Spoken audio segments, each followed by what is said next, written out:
Pulling அது எப்படி பண்ணுறது?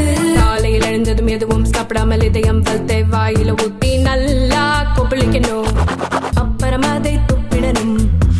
இதுதான் ஆயில் புல்லிங்.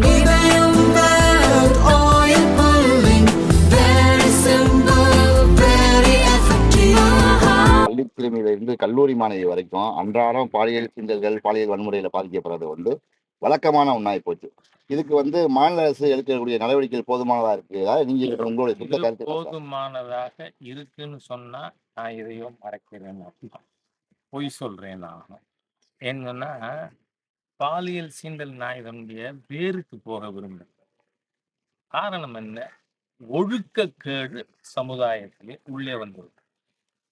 போலீஸ் அவுட் போஸ்ட்ல இந்த 13 வயசு சிறுமி சென்னையில் பாலியல் வன்கொடுமைலாம் ஒரு ஆச்சரியம்.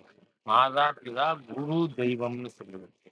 அப்படி இருக்கக்கூடிய குரு ஸ்தானத்தில் இருப்பவர்கள் அங்க படிக்க வர்ற குழந்தைய பாலியல் வன்கொடுமைக்கு உள்ளாக்குவதுங்கிறது மிக மோசமானது. இதுக்கு என்ன காரணம்? 67 திராவிட முன்னேற்ற கழகம் வந்த உடனே இவங்க ஆத்திச்சூடிய முதற்கொண்ட அறம் செய்ய விரும்பி எடுத்தாங்க. கோவில் குடியிருக்க வேண்டாம் எடுத்துட்டாங்க பாடத்துல. அதே மாதிரியா அன்னையும் பிதாவும் முன்னறி தெய்வம் அதை எடுத்தாங்க. கேட்டா அது செக்குலரிசம் இல்லையா? அந்த மாதிரி எடுத்தாங்க. எடுத்ததோட இவங்க என்ன பண்ணாங்க, மாரல் இன்ஸ்ட்ரக்ஷன் அப்படின்னு நீதி போதனை வகுப்புகள் நடந்தது. நான் அப்பதான் ரொம்ப பெரிய துரதிருஷ்டசாலி. ஏன்னு சொன்னா 6ஆம் கிளாஸுக்கு நான் போறேன், இந்த திராவிடியன் ஸ்டாக் ஆட்சிக்கு இதெல்லாம் அழிச்சிருச்சு. ஆகவே அழிவு சக்திகள் ஆட்சிக்கு வந்த நேரத்தில் நம்ம ஸ்கூலுக்கு போக வேண்டிய ஒரு சூழ்நிலை.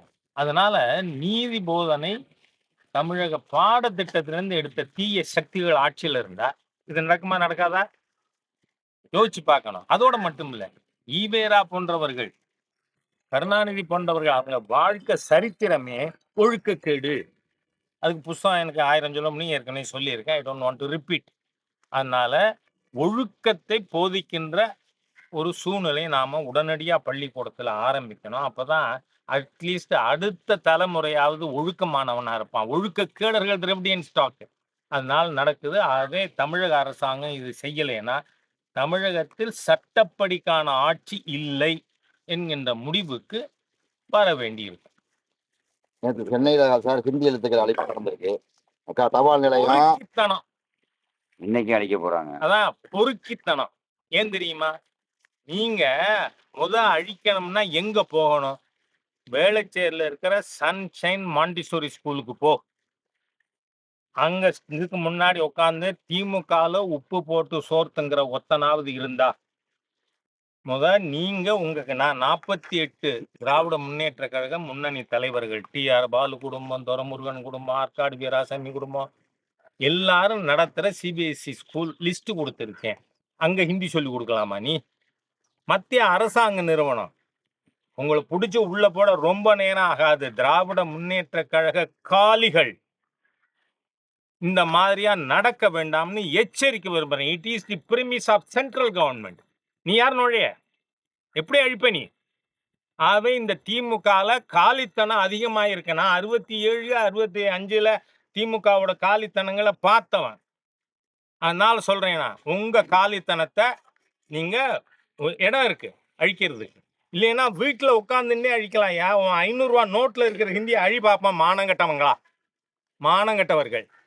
உங்க 100 ரூபா நோட்டில், 500 ரூபா நோட்டில் இருக்குல்ல, 200 ரூபா நோட்டில் இருக்குல்ல, 100 ரூபா நோட்டில் இருக்க அந்த ஹிந்தியை அழி பார்ப்போம். என்ன வெக்கங்கட்ட செயல்? இதை பார்த்து கொண்டு திமுக தலைமை எப்படி இருக்குன்னு கேட்குறேன்னா, நீங்க நடத்துவீங்க ஹிந்தி சம்ஸ்கிருதம் ஸ்கூலு, வெக்கமா இல்லை உங்களுக்கு? அப்புறம் அரசு பள்ளிக்கூட குழந்தைக்கு சொல்லிக் கொடுக்க கூடாதுங்களா? மிக கேவலமா. அது மாத்திரம் இல்லை, நான் மகேஷ் பொய்யாமொழியை நேரடியாக சார்ஜ் பண்ணுறேன். இப்போ நம்ம மாவட்டம் பொய்யவயல்ல ஒரு பையன் இறந்து போனானா, யார் காரணம்? மகேஷ் பொய்யாமொழி காரணம்.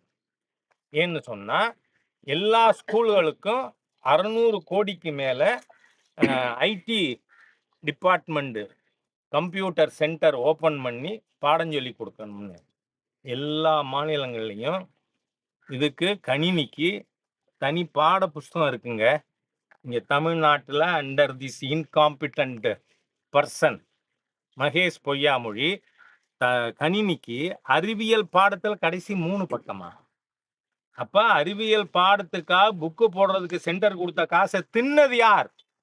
சரி, இப்ப வந்து எல்லா ஸ்கூலுக்கும் வந்து கணினிக்கு ஆசிரியர் தனியா போடணும், கம்ப்யூட்டர் டீச்சர்.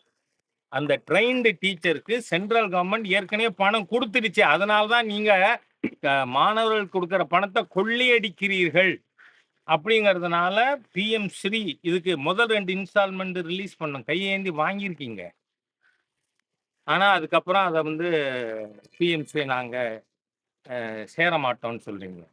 ஓகே, சேரலைன்னா என்ன, அதுக்கான நிதி வராது, அவ்வளவுதானே. நான் கேட்கிறேன், நிதி கொடுத்துருக்கு அரசாங்கம், மத்திய அரசு ஒரு ஸ்கூலுக்கும் கம்ப்யூட்டர் டீச்சர் போடுறதுக்கு 15,000 ரூபாய் சம்பளத்துல மத்திய அரசு பணம் கொடுத்துருக்கு. நீங்க எந்த ஸ்கூல்ல குவாலிஃபைட் டீச்சர் போட்டிருக்கீங்க? எல்லா இடத்துலையும் நீங்க ஆபீஸ் வேலை பார்க்குறாருல, டேட்டா என்ட்ரி ஆபரேட்டர், அந்த டேட்டா என்ட்ரி ஆபரேட்டரை வச்சு கம்ப்யூட்டர் கிளாஸ் நடத்தினதா பேருக்கு பண்றீங்களா? நான் கேட்கிறேன், மகேஷ் பொய்யாமொழி அவர்களே, உங்களுக்கு ஹானஸ்டிங்கிறது எள்ளு முனை அளவு கூட இருக்காதா? திராவிட முன்னேற்ற கழகம் திராவிடியன் ஸ்டாக்னா நாங்கள் பொய்யர்கள், பொய் பேசிக்கொண்டே இருப்போம் அப்படின்னு இருப்பீங்களா? அதனால இந்த கல்வி துறையில 45,000 50,000 கோடி 20 ஹெட்ஸ்ல சென்ட்ரல் கவர்மெண்ட் ஃபண்டு கொடுக்குது. அதுல ஒன்று தான் பிஎம்சி. நீங்க சேரலைன்னா நோ இஷ்யூ, அதுக்கான ஃபண்டு வராது. நீங்க சேர்ந்தா தானே அதுக்கான ஃபண்டு வரும். மீதி 19 ஹெட்ல ஃபண்டு கொடுக்குறோம். நான் சொல்றேன், கம்ப்யூட்டருக்கு கொடுத்ததை நீங்க மிஸ்யூஸ் பண்ணியிருக்கீங்க. You have not appointed qualified computer teachers in all the schools. Data entry operator வச்சு நடத்துறீங்க. பொய்யவயல் ஸ்கூல்ல எர்த் இல்லை கம்ப்யூட்டர் லேபுக்கு. எலக்ட்ரிக் கனெக்ஷன் கொடுத்ததுல நீங்க எர்த் கனெக்ஷன் கொடுக்காதனால அந்த பையன் செத்து பண்ணாங்க. ஆகவே இந்த அரசாங்கம் சட்டவிரோதமான செயல்கள், பல செயல்களை ஊக்குவித்து கொண்டிருக்கிறது. அது வன்மையாக கண்டிக்கிறது.